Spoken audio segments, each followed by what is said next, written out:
Hello bachcho. Let us read this given question.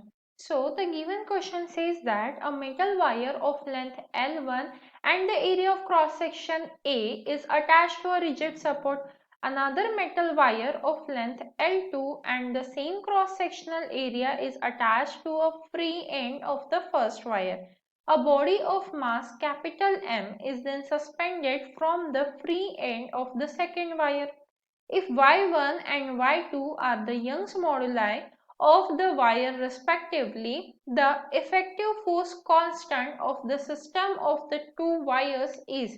तो देखिए बच्चों यहाँ पे हमें इफेक्टिव फोर्स कांस्टेंट की वैल्यू फाइंड आउट करनी है।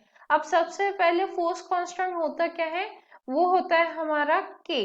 ठीक है, अब k की वैल्यू क्या होती है, फोर्स अपॉन एलोंगेशन जितना आता है वायर में, दैट इज डेल्टा एल।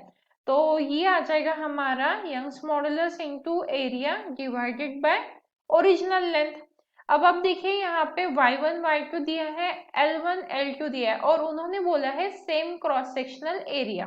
ठीक है, तो अगर मैं यहाँ पे K1 की वैल्यू लिखूं तो मेरा आएगा y1 इंटू ए अपॉन कैपिटल L1 और वही K2 की वैल्यू आ जाएगी मेरी y2 इंटू ए अपॉन L2।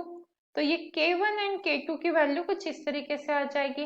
अब पर क्या बोला है इन्होंने कि हमें उसे effective force constant find out करना है। तो इफेक्टिव फोर्स कांस्टेंट देखिए, दो वायर्स क्या हो गया, एक्चुअली सीरीज में कनेक्टेड हो गए हैं।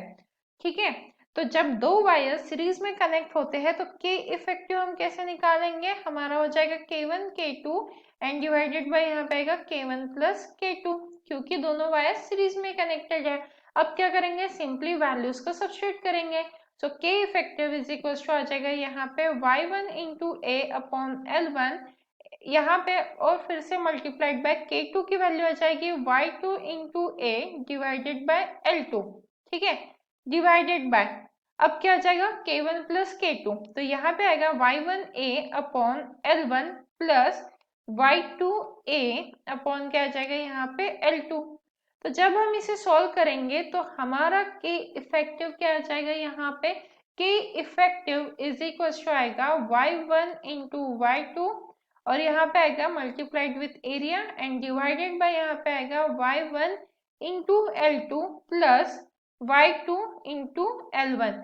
तो ये हमें के इफेक्टिव फाइंड आउट करना था और यहाँ पे हमारा फाइनल आंसर आ गया है। Now let's match the options. अब देखिए कौन सा ऑप्शन मैच कर रहा है इस आंसर से, तो y1 y2 into A and divided by y1 L2 plus y2 L1। तो आप देख सकते हो ऑप्शन सी हमारा करेक्ट मैच है। So the final answer for this question is option C and I hope you understood it well. All the best.